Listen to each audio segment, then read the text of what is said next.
मैं लकवाग्रस्त पीड़ितों को रोग मुक्त कर जीवन दान देने वाला नागौर का विश्व प्रसिद्ध बुटाटी धाम बोल रहा हूँ। राजस्थान में नागौर से लगभग 50 किलोमीटर दूर अजमेर नागौर मार्ग पर देगाना तहसील के कचेरा कस्बे के पास स्थित हूँ। मैं तो भला ठहरा कंकड़ पत्थर का, मैं कैसे लकवाग्रस्त लोगों का इलाज कर सकता हूँ। यह तो मेरे आदरणीय चतुरदास जी महाराज का चमत्कार और मुझ पर उनकी कृपा है, जिन्होंने मेरे आंगन में निवास किया और मुझे इस काबिल बना दिया कि जिसके कारण आज मैं विश्व भर में प्रसिद्ध हूँ। इसी कारण से मुझे चतुरदास जी महाराज के मंदिर के नाम से भी जाना जाता है। आज मैं आपको बताऊंगा कि मेरे यहाँ लकवा मरीज कैसे रोग मुक्त होता है। पहले तो मैं आपको मेरे निर्माण की ओर ले चलता हूँ। कहा जाता है कि आज से लगभग 500 साल पहले चारण कुल में जन्मे एक महान सत्ययोगी थे।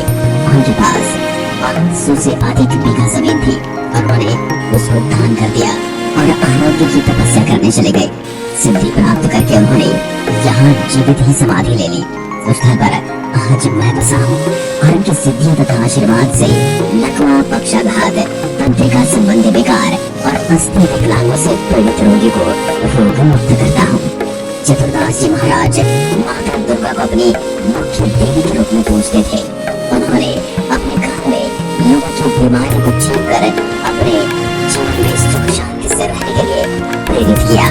मेरी स्थापना 1600 ईस्वी की शुरुआत में की गई। पौराणिक कथा बुजुर्गों के अनुसार लाल शर्मा नामक ब्राह्मण ने मेरी स्थापना की। उन्हीं के नाम पर मेरा नाम बुटाटी पड़ा। इसके बाद मुझ पर राजपूती शासकों का अधिकार हो गया। मुझ पर बहु सिंह नामक राजपूत ठाकुर साहब ने अपना आधिपत्य स्थापित कर लिया। उसके बाद में बहु सिंह की बुटाटी के नाम से जाना जाने लगा। आज भी लोग लकवा से मुक्त होने के लिए मेरे आंगन में स्थित चतुरदास जी महाराज की समाधि पर 7 फेरी लगाते हैं और मेरे महाराज चतुरदास जी के दर्शन करने देश विदेश से प्रतिवर्ष लाखों लकवा मरीज एवं अन्य श्रद्धालु विशेष रूप से एकादशी एवं द्वादशी के दिन आते हैं। मैं जब भी लकवाग्रस्त लोगों को रोग मुक्त होकर यहाँ से जाते हुए देखता हूँ तो बड़ा प्रसन्न होता हूँ और यह दृश्य देख मेरी आंखों में खुशी के आंसू छलक पड़ते हैं। अब मेरे जो भी दर्शक लकवा रोग से अनभिज्ञ हैं, उनको बताते हुए चलो कि लकवा, जिसे पैरालाइसिस भी कहा जाता है, एक ऐसी बीमारी है जिसके होने से शरीर के कुछ अंग निष्क्रिय हो जाते हैं और दैनिक क्रियाएं करना बंद कर देते हैं। अब मैं आपको मेरे मेलों के आयोजन के बारे में बताते हुए चलता हूँ। मेरे यहाँ हर माह की शुक्ल पक्ष की द्वादशी को मेला लगता है। इसके अतिरिक्त बैसाख, भादो और माघ में पूरे महीने में विशेष मेलों का आयोजन होता है। मेरे धाम से 11 किलोमीटर की दूरी पर स्थित पूर्ण धाम के संत सुखराम दास जी की बुटाटी के नवयुवकों ने उस समय के सरपंच अमर सिंह के साथ मिलकर जागरण के आयोजन की तिथि के बारे में पूछा कि महाराज, हमें संत श्री चतुरदास जी महाराज की समाधि तिथि वगैरह पता नहीं है। तब संत सुखराम दास जी महाराज ने चतुरदास महाराज के बारे में बताया और 11 के दिन जागरण का आयोजन तय किया। तब से लेकर अब तक कार्तिक शुद्ध 11 को यहाँ जागरण और मेले का आयोजन होता है। इसलिए यहाँ हर माह 11 तिथि की बड़ी मान्यता है। कार्तिक शुद्ध 11 की रात्रि में आयोजित होने वाले जागरण का शुभारंभ पूर्ण धाम के संत आकर भजन के साथ करते हैं और फिर रात भर कीर्तन करते हैं। अब मैं आपको बताता हूँ कि मेरे यहाँ लकवा रोगग्रस्त व्यक्ति रोग मुक्त कैसे होता है। मैं सप्त परिक्रमा द्वारा लकवा रोगग्रस्त व्यक्ति को रोग मुक्त करने के लिए प्रसिद्ध हूँ। यहाँ लकवा के मरीजों को 7 दिन तक रोज एक परिक्रमा लगानी होती है। सुबह की आरती के बाद पहली परिक्रमा मंदिर के बाहर तथा शाम की आरती के बाद दूसरी परिक्रमा मंदिर के अंदर लगानी होती है। ये दोनों परिक्रमा मिलकर पूरी एक परिक्रमा कहलाती है। 7 दिन तक मरीज को इसी प्रकार परिक्रमा लगानी होती है। यहाँ मरीज के परिजन नियमित लगातार 7 दिन की परिक्रमा लगवाते हैं और हवन कुंड की भभूति लगाते हैं, जिससे बीमारी धीरे धीरे अपना प्रभाव कम कर देती है। शरीर के अंग जो हिलते डुलते नहीं, वह धीरे धीरे काम करने लगते हैं। पहले गांव के लोगों की मेरे प्रति आस्था के साथ साथ आसपास के गांव के लोगों में भी आस्था बढ़ी। जब लकवे के रोगी ठीक होने लगे तो लोग जानकारी मिलने पर दूर दूर से यहाँ पर आने लगे। श्रद्धालुओं की आस्था के चलते यह राजस्थान राज्य के अलावा देश भर के लकवे के रोगी आने लगे और मेरी आस्था से रोग मुक्त होने लगे। लकवे से पीड़ित लोगों के लिए मैं रामबाण की सी दवा का काम करने लगा और श्रद्धालुओं का आवागमन बढ़ने लगा। आज प्रतिदिन मेरे हजारों श्रद्धालु फेरी लगाने आते हैं। 2000 के आसपास में यहाँ श्रद्धालु के रुकने की व्यवस्था सुचारू रूप से चल रही है। सन 2017 में अमेरिका की महिला श्रद्धालु भी मेरे यहाँ लकवे के इलाज के लिए आई और यहाँ से ठीक होकर लौटी। मेरे मंदिर परिसर के चारों ओर 4 दीवारी में दरवाजे बने हुए हैं।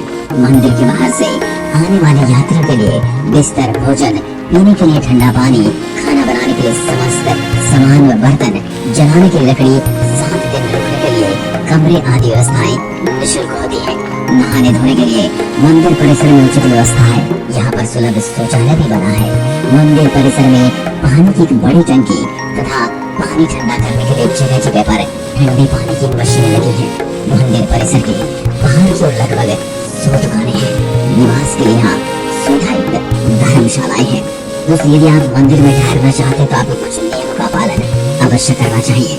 आप अपना ID प्रूफ साथ रखें और मंदिर परिसर में अकेला न ठहरकर किसी परिजन या संबंधी को साथ ही ठहराएं तो उचित रहेगा।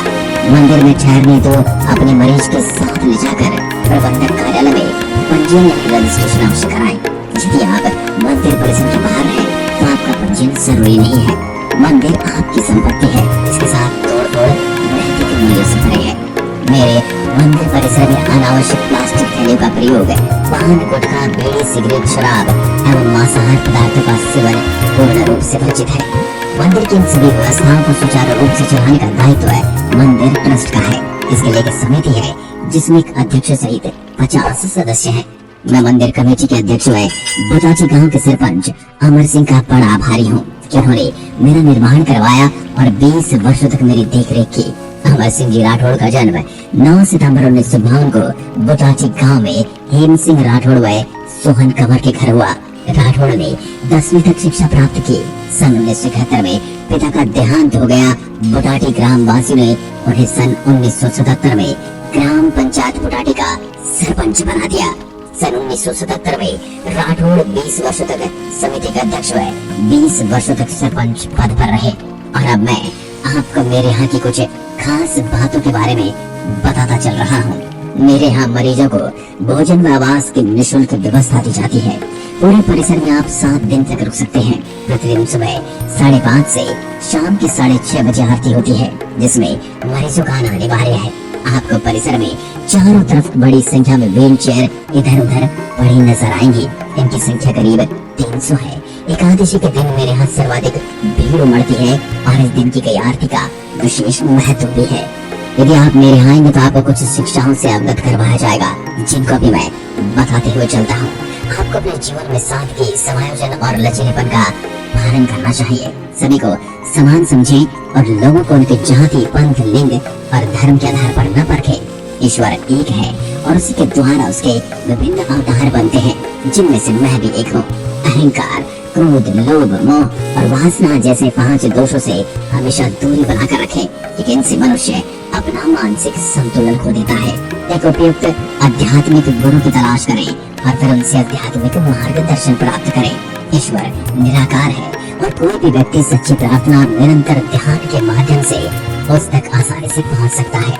अपना भोजन दूसरों के साथ साझा करें और सभी के साथ नरमी से पेश आए। पीड़ितों को दुख न दें और उनकी उचित सहायता करें। अपने परिवार का ध्यान रखें और बहुत अधिक धन संचय न करें, क्योंकि संसार में सब कुछ नाशवान है। नियमित पूजा पाठ और ध्यान करें।